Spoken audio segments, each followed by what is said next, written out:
Welcome to the Lucky 13 podcast, where we talk about all things people and profit and business. And we also talk about sports and relationships and families and kids and all that kind of other stuff. I'm one of your co-hosts, Mike Lantz. And I am going to channel my inner Mike Lantz voice now. That's as good as it gets. I can't do it. I feel like I'm going to fall apart. I'm going to steal. I'm Josh Hauser. What's that middle name again? Yeah, Sheffy. Sheffy. What do you think my middle name is? Mike. Starts with a C. Mike. Cranberry. Christopher. Oh, yeah. Christopher. Obviously, I have a urinary tract infection. All right, so Mike, I'm stealing. Okay. All right. And it's because you told me something on the way in. I want to dig into this for a second. Okay. One of my favorite humans on the planet, who you and I got to grow up with you watching him. Yeah. Who now when I go to hug is like, I don't want to hug him anymore because I'm afraid that I'm going to hurt something. He's so big. Yeah. Is making a choice. And I want to take us to this topic, but if you do me a favor, tell me what's going on with Jackson, and let's see where that leads us for a conversation today. Cool. Jackson, so he's 23 years old. And that's his neck size now. Yeah, because that's what's funny, and the viewers or listeners won't know this. You know, when he went to Hamilton Southeastern High School. He was a wide receiver. He went up to Ball State to play football, and the day he got there, he was like 6'1", 150 pounds. Oh. Like, I mean, he was, yeah. And that's lean. Yeah. And you know, he went up there and, you know, he just had a great time. It was a great opportunity for him to go up there, but I'll never forget. And it was around the COVID time. Like he started in 2019. So they were going through the COVID time, and, you know, all football programs at the time were like, okay, you come to the facility and then you go home and you stay in your apartment. Don't leave. Don't do anything, because we don't want you to be around other people. We're going to create our own little, up. Exactly. So he called us, and this was before, if you remember, the COVID season was always delayed. Yep. And he called us up and he said, Mom and Dad, and mind you, he's been playing football since he was 5. Yeah, I think I saw him when he was 5. This is all he's ever wanted to do. And he called up and he said, I think my football career is done. And like, there was silence from us. Oh, I'm sure. Right? We're like, what? You ever heard of the rodeo? No. 8 seconds of silence. 8 seconds silence is the same thing as a guy riding a bull. And so I bet you had a rodeo right there that you sat on that bull for 8 seconds. 8 seconds. So we're like, and this was after he was a sophomore at the time. And we're like, okay, walk us through the decision. And he said, I've thought a lot about this. I don't know if you've been able to see it in my attitude, but I'm just not as happy. And he goes, what I'm up here doing at Ball State is I'm majoring in communications. I have no passion for communications. It just seemed like a major I ought to take when I'm playing football. And he said, I don't want to major in communications. I want to start thinking about my career and my profession, because I know, like, after Ball State, there's no football for me. I mean, like, he's a good player, but he wasn't great. I'd say that if he's going to listen to this, so he's going to hear it. Yep. And he's like, I want to start thinking about my profession. Jackson, I think you're great. I'm a little scared of you. So he decided, he did this all on his own. He decided, I'm going to leave Ball State, went and talked to his coaches, told him what he's going to go do. He's going to transfer to the greatest university on the planet, Indiana University. St. Joe. And he moved down there, in the middle of COVID, moved into a one-bedroom sublet, was incredibly closed off, because he just, like, no one was going to class. Yeah. Right? And he went to one class. They only had one in-person class. And the lady who taught it gave an assignment: go build a workout for somebody in this classroom. So he builds this workout, and he turns it in, and the lady the next class asks him to come up, the professor, and says, Jackson, there's a little problem. She said, there's not one person in this room that can do that workout, but I like it. Where did you learn how to do that? And he told her his story about being up at Ball State, and she said, we want you to be part of the IU athletic department and be an intern for our sports. So he did the first year with the Olympic sports, and then the last 2 years he's been with IU's football team. Let's go. And IU's football team's been struggling for sure, but, you know, I'm a Hoosier. They got 2 wins, one of them against my son, so great. But he ultimately, he's a senior. He'll graduate in December, but a big decision process has been going on for him. And he sent a note out to as many strength coaches as he could find with Power 5 schools, and he had some opportunities come his direction. Some with smaller schools and some with larger schools. And the smaller schools were more like full time, come be an assistant, and the larger schools were, hey, some of them were even free internship? Like, how about you just come and work for free? He had already been doing that for 3 years. Yeah. And then he had an opportunity that came up as a paid intern with the University of Utah. And so long story short is he selected that. Absolutely. But one of the things I'm incredibly proud of him is that, you know, he had the foresight to go, where do I want to go with my life, with my career, and start planting that way back when he made the decision to leave Ball State. Because if not, he would have graduated last May with a communications degree, looking at us going, what the heck do I do with this? Absolutely. And I know there's lots of successful communications majors, but that was not him. If you know him, that's not him. So January 8th, he'll move out he's got to be out there in Utah on January 8th, and he'll go in, and they're excited to have him. So he's excited to be there. It's a great football program. Talk about longevity. The strength coach has been there for 17 years, 19 years, sorry. The head football coach has been there for 17 years. Huge character, great value. So we're excited for him. Love it. And why I wanted you to tell that story, really, as you were telling me that, and we were just catching up beforehand, it led me to, we're in this weird market right now. We're in this market where are we looking for people to join our organization, and how do we get to them? I'm going to use a word you use with Jackson is he's selective. How do we get to be selective on our side? And so if you don't mind, I'm going to share you, I have this core belief that there's 5 things that people go work under. There's five levers. So, and I heard you whirl this one out first, which is the JOB, the job. Yeah. Which is I'm going to trade some money for time because I need the cash. I need something to do, but I'm a communications major with my degree and I don't know what I want to do. So just somebody pay me to do something. Yeah. And that job world, look, I see that in organizations all the time, and you can tell people who are at jobs and people who aren't. So that next level is that career phase. And it sounds like Jackson's approaching that or in that. And the only thing I ever had problems when I say that career phase is number 2 is careers usually are based off of, I'm just going to do what it takes to stay in this, which means I'm going to go up if somebody else fails. I'm going to go sideways if an opportunity opens. I'm just not going to screw this up. Yeah. And so nothing wrong with either one of those. But I think in the world and the people listening are looking for this next lever, which I call the professional, which you mentioned about Jackson. And that professional is that person who says, you know what? It's not just about what I'm doing today. It's about who I'm going to become. And I want to be in a company that allow me to grow into that I can make impact with. And I'm going to find out what the next level is. Professionals work on their craft all the time. Yeah. Careers work on the craft from 9 to 5. Yeah. Does that make sense to you? Yeah. The last 2, I use the term, and I think you've used this before, the binary term, that it's either timing or you're just built for. The number 4 is calling. Man, I was just called to do this. This is what I'm supposed to do. Passing of what I could argue is going to be number 5. We just had the passing of Bobby Knight here recently. Yeah. He was called to be a basketball coach. For sure. That's what he was supposed to do. He was a savant. Yeah.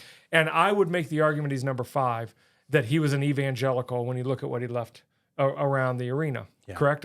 The people he's touched and the lives you can run lineages from Bobby Knight to see what the college basketball we watch today is all based off of what he did. So to find the 4s and 5s in the world, man, you could go all day looking for that, but what do we do in today's market, especially with your field and expertise, to eliminate the 1s, narrow the 2s, but really lean in and dig into those 3s? Yeah. Well, the good news is I think with what's going on in the labor market today, it's still tight. Like there's still, unemployment rate's really low and all that kind of thing. So it's still tight, but it's not where it was a year ago. Sure. And a year ago, many businesses were like, I just need somebody to fog a mirror and to get them in the seat and do the job.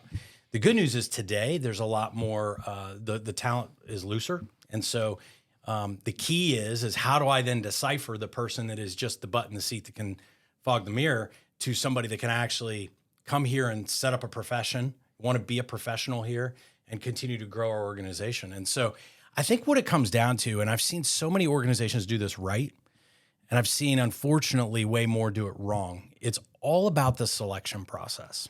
And I love you. You didn't say recruitment. No. You said selection process. So walk me through what selection process means. Well, I'll even take it a step back. I think it's about the attraction process. I love that. And the selection process. So I'm not going to recruit you. I need to attract you. I need to attract you. How do I attract? And it's not something that you can just do overnight. Correct. Invest. Let's use them as an example. Awesome. You have a reputation on the street. It's a positive one. Good. I didn't know where we were going. It's as an employer. Okay. Awesome. However, your reputation on the street will attract a certain kind of person and repel another type. I agree. And you should feel good about that. Yeah. High accountability, high performance. That's what we want. which means we also want to repel the anti. That's right. And so the anti is going to go across the street to the company that doesn't hold anybody accountable and isn't competitive, and they don't necessarily, they have their doors closed all the time. They're not working together and things like that.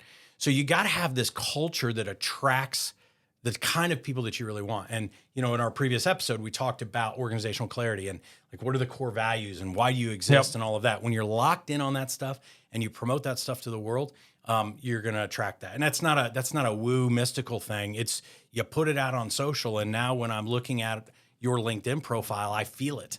I can understand what it's like to be an employee at Invest as opposed to one of your competitors across the street. So I'm just clear. My attraction story has to be said, seen, and lived. Yeah, perfect. Got it. Repeated over and over and over again, right? Okay, so that's the attraction part. Then once you get them starting to come in the door, then you have to have a fantastic selection process. And this is where I think the whole thing breaks down in many cases, because we're not really clear on what we want to hire for. And so first and foremost, it's about hiring for fit, cultural fit, somebody who truly not just says they want to be here, but shows they want to be here. And they're going to fit in from a cultural perspective. They're going to get along with the people, but also challenge the people. They're going to align with the core values. They're going to, all of those types of things. So you got to hire for culture and fit in my mind. I'm going to tell you how to do all that here in a minute. Please. And then you have to, there's a lot of gurus out there that will say, don't worry about the skills. You can teach it. Yeah, but if you could hire people that are cultural fit, that also bring rock star skills, you just saved a lot of time, energy, and money, right? So, and they're out there. They're out there. So focusing on both of those. But I think the way that you focus on them is, first off, define what exactly you want in a performer, and then put them through whatever paces you have to put them through in order for them to prove to you that they're that way. Okay? So for example, I had a client of ours who put out there that they wanted people that were really tenacious, and they were hiring for positions that were not sales positions, but they wanted tenacious type people. Okay. Well, they counted the number of times that a candidate would reach out to them to try to get an interview. And if you didn't reach out at least 3 or 4 times, you were not interviewed. You're not. They tenacious. were testing you from day one. On resume, you could have shown that you had all the skill sets to be successful in that company, but they wanted people that wanted it. They wanted people that wanted that opportunity. That's an example of a part of a behavior-based interview. The candidate didn't even know that they were being interviewed, but the interview had already started. The interview starts the minute you send an application in. If you have misspellings in your resume, if it's if it's incorrect, if it's inaccurate, things like that. Sent to the wrong address. Sent to the wrong address. There's lots of different things. But setting up a way where I can evaluate behaviorally whether or not you're going to be a good fit in our organization culturally, and if you bring the skill sets to the table to be a top performer in my organization. Man, you just said a couple things. I just want to make sure I love this. The interview process, selection process is filled with tests where we think it's all about, said the right things and dressed the right way. Yeah, that's just table stakes. There are other tests along. When you're clear on what you want, the test begins. Yeah. When you're not clear, anybody can pass the test because the answers are right there. All I got to do is ask you questions. And so I give away the answers if I need a body in the seat. Yeah. Here's one for you. Okay. I cannot tell you who, this is in a book or something that I read. There's a guy that takes, they take candidates to dinner or to lunch. They meet them for lunch. Mm-hmm. Well, the interviewer, who is typically the business owner, would get there beforehand.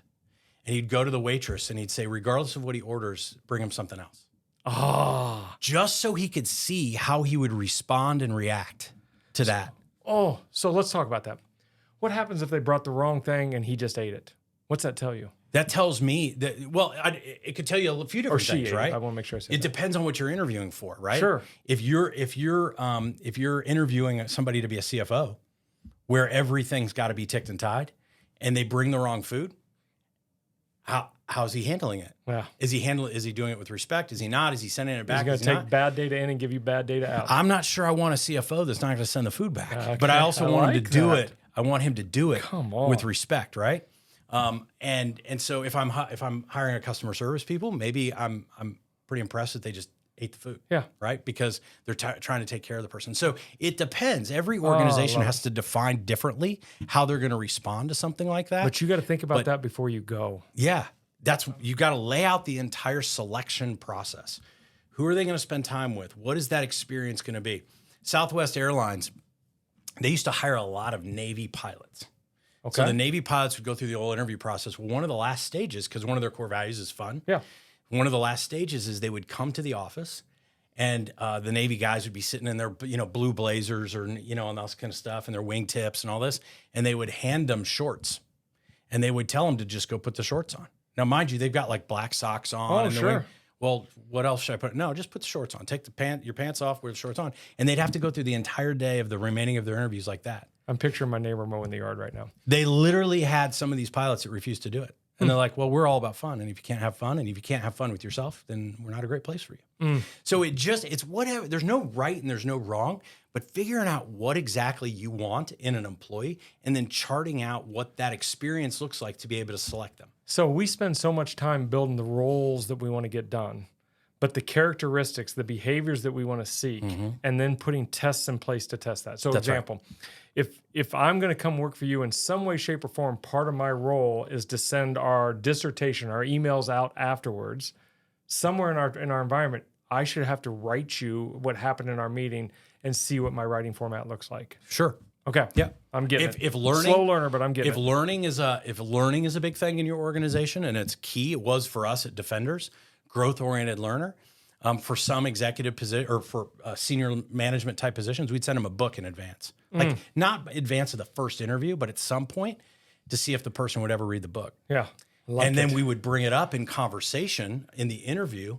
And if they said, well, I haven't gotten to that yet, I'm like, okay, like, how serious you want this gig? right? Exactly. Yeah, I love it. So behavior-based, what's really important is behavior-based is really about getting the candidate to prove that they are that culture fit rather than just say it, but they got to prove it. And when it comes down to skills or the ability to get certain results, they need to prove it.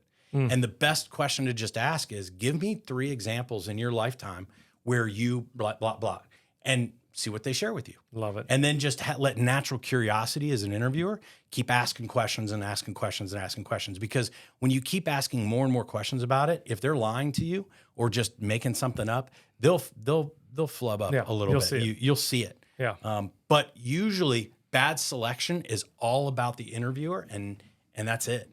I love it. One of the things you said, and I circled this word several times, is if you're going to do behavior-based interviewing, because you want to be a selection, savant, if you will, you got to have a show me type interview style. There's got to be ways for them to show you. Yeah, man. So if you interviewed somebody for me today, and I'd say, did they fit this? And you said yes, and I should say to you, show me. Well, I had them do this, and this is how they Bingo. did. That's how you prove that out. Yeah, that proof and show me. I love it. Yeah, that's exactly right. Now, this may not be the case for all. I remember when I was interviewing at Defenders, and I was interviewing with Marsha Barnes, who was my last interview. The last interview included my wife. Oh, so they basically came to me and said, "You're going to get this job, but we want to have dinner with your wife." And because my job there required that my family participate. Yep. Right? There was a lot of socializing. There was a lot of taking trips as a group and all that. And they wanted to understand what kind of relationship she and I had together, and whether or not she was on board with me having that position. Now, not all positions are like that, but they knew that they had that if I didn't have a wife that enjoyed my coworkers' spouses and enjoyed the profession that I was getting into, that it would start to create some splinters. I mean, we as an executive team, we'd go to Zubilation and we'd travel together, and we spent so much time together, and they kind of wanted to know if Julie was up for that and whether or not she'd fit into the group. I love it, because what you're doing right now and what I'm doing right now, you're going to wear that logo, and she probably will too. That's right. We got to make sure it all fits. Yeah. Can't have that one off. Now, luckily, she crushed the interview. Yeah. But I often wonder, and I've asked Marsha before, she won't commit an answer to it, but I'm like, what if Julie had just screwed that thing up? Like, would you have really pulled the plug on it? And I think they probably would have. Yeah. If they are going to stay true to the behavior-based, then you would ask for them to. And that was why you would want to work for a company that stayed true to that. One other thing that I did kind of by happenstance, I was in my first company that I owned, I was interviewing for a particular position, and I had an interview set up with a guy, and it was going to be kind of a full day. He's going to spend the day with me and all that kind of stuff. Those. And he was going to go to some meetings with me and all that. Well, it turned out I had to go see a client in Chicago. So I called him up. His name was Jack, and I called him up and I said, "You want to go to Chicago?" And we spent the next 24 hours together traveling. And he passed the test. But what better experience than to understand how somebody travels? I love it. And can I sit in the airport with these people? And you know, you tell a lot about people. But the point in this whole thing is be proactive, be intentional about saying, what is it going to look like for us to select and the right person? Oh, man. What's our selection process? Man, my EOS hat's going up, right? If you have a problem, make a process. We talk about that a lot. Yeah. Do you have a selection process? Yeah. Inside that process, do you have a way to prove, I'm just going to restate what we said. Can you have a way to prove that they fit? Because we're going to go back to that fit. And what I mean by that, have you set up tests along the way from the moment you meet them to the very close that they're confirming for you, right? To as close as you can get that this person is the right person in the right seat. Because a lot of times we gripe about not having the right person in the right seat, and we don't turn inwards and say, how did they get here?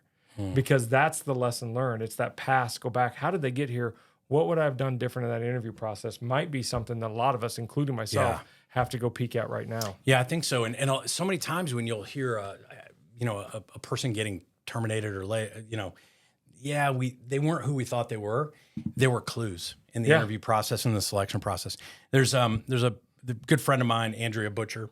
She lives here in town. She's president and CEO of a company called HRD, Leadership Development Company. And she one time said to me, we work together at Defenders, and she goes, Mike, if it's not a hell yes, it's a hell no. I love it. And so every time you're coming out of an interaction with a candidate, every time your team who's interviewing them comes out of an interaction, if it's not a hell yes, it's a hell no, because they're on their best behavior at that moment. It's kind of like dating, right? Yeah. Like if if you're screwing up on the first date, like that's when you're supposed to be on your best behavior. And I've only dated one person. Mm-hmm. So I believe that. Yeah. So I think that you just got to have, I would just encourage people to have very high standards before you're bringing people in, especially at senior level positions.